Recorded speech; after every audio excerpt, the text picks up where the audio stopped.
Moi, je vais juste faire, avant de répondre à la question, faire deux remarques à monsieur. Il y a quand même des choses qui ont été avancées sur la table. C'est-à-dire que on peut dire que certains partis ont avancé que des noms.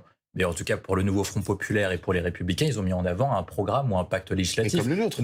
Oui, mais donc ça veut dire que vous avez une idée déjà à peu près de ce qu'ils vont dire. Parce qu'on a chacun nos idées, mais on ne sait toujours pas ce qui va être travaillé. Donc, je veux bien qu'on me reproche plein de choses, mais tout le monde a soumis des idées, mais on ne sait pas quelles sont les idées qui vont être gardées et partagées.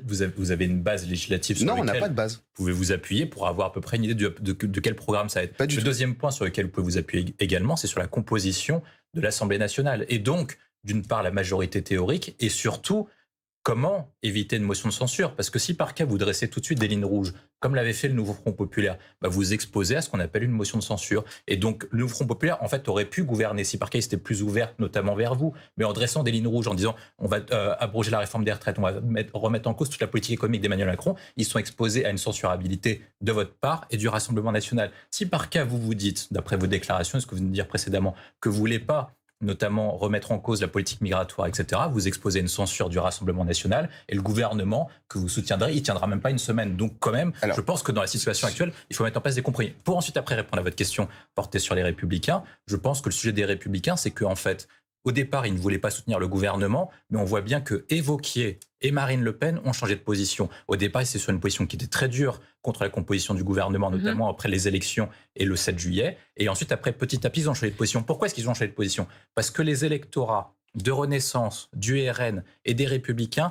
ont peur d'une chose, c'est l'arrivée au pouvoir de Lucie Castet et Mélenchon. Donc si le gouvernement tombe, les trois partis seront responsables devant leurs électeurs en disant, avant une prochaine dissolution, certes, vous avez fait vos intérêts de politiciens et de politicards, donc maintenant vous êtes responsable d'avoir mené Lucie Castet et Mélenchon au pouvoir, et ça, leurs électorats ne les pardonnera pas dans l'hypothèse d'une élection législative anticipée. Oui, mais il y a quand même plusieurs points dessus.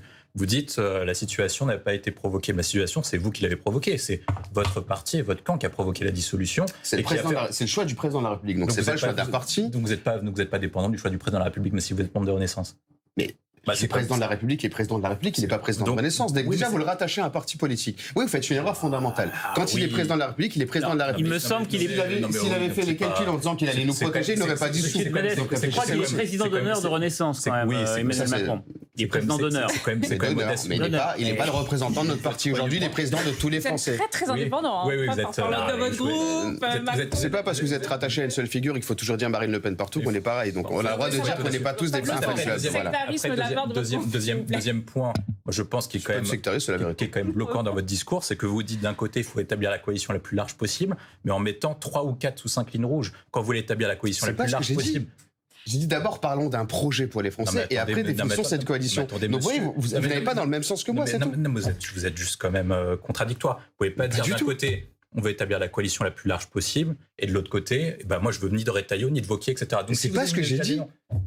Mais non, je vous dis qu'à certains postes, ça peut poser problème et ça pose des questions. Reprenons bien la phrase. Ça pose des questions et ça pose des problèmes.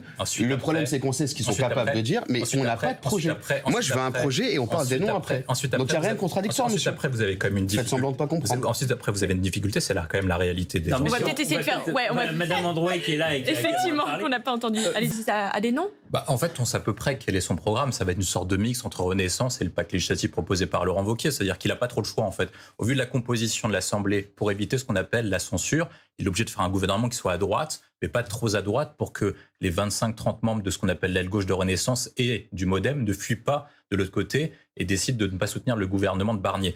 Donc en gros, ce sera à peu près, si je dois mettre de 0 à 10, 0 étant LFI et 10 étant la position du Rassemblement national, il doit aussi entre 7 et 8 pour en fait que ce soit assez à droite, mais pas trop à droite non plus, pour pas que Renaissance se sente prise au piège, parce qu'il y a une grande partie d'entre eux qui ont été élus grâce au Front républicain, donc ils ont quand même pas le choix. Si par cas, dans l'hypothèse où ils retourneraient devant leurs électeurs, il faut pas qu'ils soient vus comme complices ou comptables du bilan de l'éventuel bilan du Rassemblement national sur ces questions. Le deuxième paramètre que je vois, c'est quand même la situation qui est actuelle. C'est-à-dire que quand même sur les questions économiques et budgétaires, c'est-à-dire que même si par cas on veut faire de la justice sociale, etc., c'est possible d'en faire en partie. Mais la top priorité de Michel Barnier, ça va être de répondre à l'impératif posé par la Commission européenne, qui est celle du déficit excessif. On a 5,6% de déficit et il faut dresser maintenant une feuille de route à Bruxelles pour montrer qu'on va être en capacité de pouvoir réduire le déficit public. Donc ça suppose des économies qui vont être de l'ordre de 10 à 20 milliards d'euros par an. Pour illustrer aux gens, c'est avec la réforme des retraites appliquée à plein régime, c'est 12 milliards d'euros.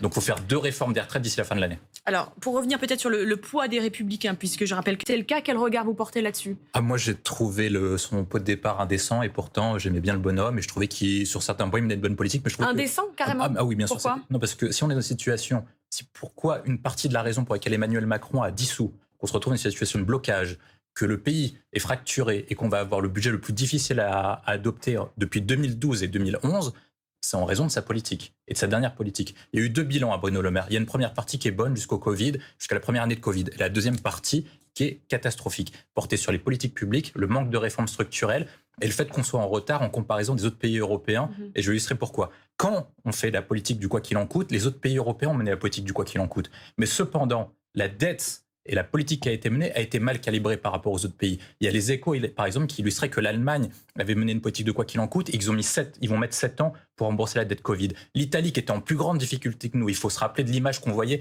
dans les hôpitaux italiens, c'était une catastrophe absolue. Ils vont mettre 20 ans à rembourser. L'Espagne, 25 ans. Nous, ça va être 69 ans. Ça veut dire que la politique menée par Bruno Le Maire, c'est les petits-enfants de Bruno Le Maire qui vont commencer à rembourser les déficits qu'il a adoptés. L'autre point, c'est le déficit public qu'il a laissé à 5,6%. Ça veut dire que tout ce qui a été mené en place, et il y a beaucoup de choses qui ont été menées qui ont réussi, notamment la politique d'attractivité, la politique fiscale et le fait d'attirer des talents étrangers, va être remise en cause au prochain budget parce qu'on doit soit augmenter les impôts, soit baisser les dépenses publiques de manière massive. Et cette baisse des dépenses massives de 20 milliards d'euros à 30 milliards d'euros peut provoquer une récession et une prise de croissance. L'exemple, c'est François Hollande en 2012 qui augmente les prélèvements obligatoires de 30 milliards d'euros, ce qui nous a coûté 1,5 point de croissance. Donc maintenant, on va arriver sur une stagnation économique qui va être catastrophique en raison de sa politique. Sur les autres indicateurs économiques, le déficit commercial extérieur est le plus élevé en valeur absolue de l'histoire de la Ve République. Le taux de chômage est le 3e le plus important de la zone euro. Même l'Italie, il a baissé pendant les 7 ans de Bruno Le Maire. Non, mais la question, c'est de comparer en termes de zone euro et de croissance économique. On est passé même derrière l'Italie, qui était une zone catastrophique et qui était laminée avant que Mario Draghi arrive au pouvoir.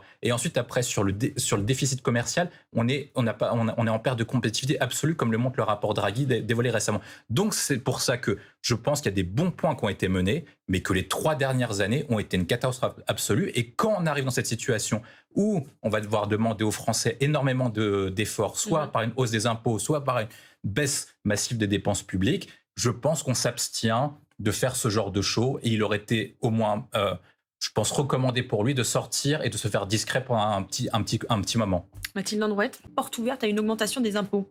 Il y a 2 points à voir. Est-ce que vous calculez une augmentation d'impôts sur des tranches de Français particuliers, ou est-ce que votre taux de référence est ce qu'on appelle le taux de prélèvement obligatoire ? Le taux de prélèvement obligatoire est le plus important d'Europe, même le plus important du monde. On est à 48% de la richesse nationale qui est prélevée actuellement. Donc ça veut dire que lorsque vous pouvez baisser les impôts, c'est-à-dire qu'il va compenser par une baisse d'impôts de l'autre côté. Or, il y a un véritable problème quand vous regardez la structure des impôts, c'est que l'impôt sur le revenu est payé par 50% des Français et que 77% de la recette des impôts sur le revenu est payée par 10% des Français.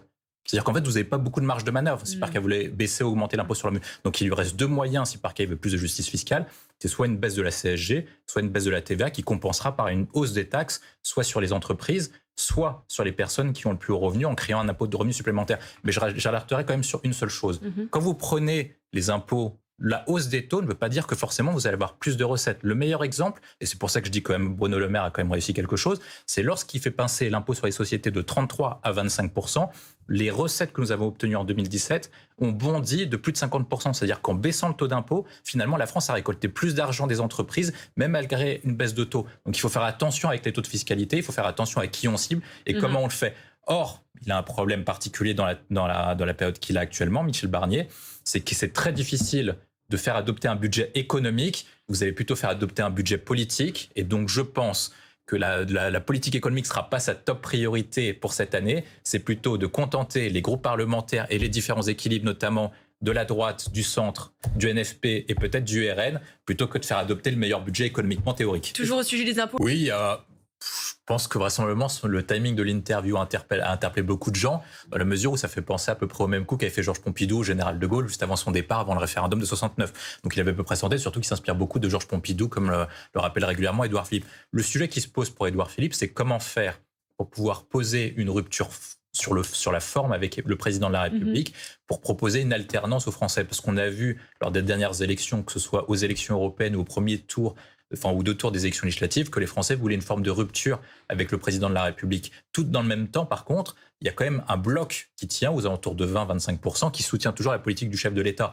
Donc, c'est comment incarner la rupture numéro d'équilibriste de la continuité pour Édouard Philippe. Donc, ça veut dire qu'il faut proposer un chemin différent aux Français tout en se fâchant pas avec les macronistes. C'est ça son trou de chemin. Je pense que sur la question que vous posez sur la visite au Havre, ce qui est intéressant, c'est est-ce qu'ils vont se voir uniquement lors des commémorations ou est-ce qu'ils vont se voir notamment en aparté, soit pour régler quelques sujets ou soit pour voir comment Horizon peut revenir dans la majorité, alors qu'ils sont petit à petit écartés. Il faut quand même rappeler que lors des dernières élections législatives, ils n'ont pas battu la bannière sous les couleurs de Ensemble pour la République, donc la coalition présidentielle, mais ils se sont mis à l'écart. Effectivement, lui, à quoi on s'attend? Oui, mais si ça... Normalement. Moi, je pense quand même que vu la situation, certes, Emmanuel Macron a, des problèmes politiques avec certains de ses anciens premiers ministres, notamment Gabriel Attal et Édouard Philippe. Mais au vu de la situation pour le bloc central, il serait mieux pour tout le monde qu'ils mettent au moins, leur ego de côté, au moins pendant une période transitoire. Parce qu'ils, certes, ils sont concurrents en vue d'une succession potentielle d'Emmanuel Macron ou actuellement pour des questions de jeu de pouvoir. Mais si par cas, le bloc central, qui est déjà affaibli par les dernières élections, part divisé, ils n'ont quasiment aucune chance de survivre. Ils sont à la fois concurrentiels et solidaires. C'est-à-dire qu'on ne peut pas avoir d'un côté Édouard Philippe qui joue une partition, Attal qui en joue une autre, Elisabeth Borne qui en joue une autre, et Bayrou, comme d'habitude, qui est un électron libre, et de l'autre côté, Emmanuel Macron qui reste en surplomb et qui s'amuse des divisions des uns et des autres pour pouvoir garder le pouvoir. Tant qu'ils ne resteront pas sous... La force du bloc central, c'était qu'ils bénéficiaient d'un report de voix et que c'était un bloc uni. Si par cas, c'est plus un bloc uni, il risque d'avoir ce qu'avait vécu la fin du quinquennat de François Hollande, notamment avec chacun qui jouait sa propre partition, chacun qui jouait ses propres chapelles, et on a fini avec un parti socialiste qui a fini à 5-6%. Merci beaucoup, William.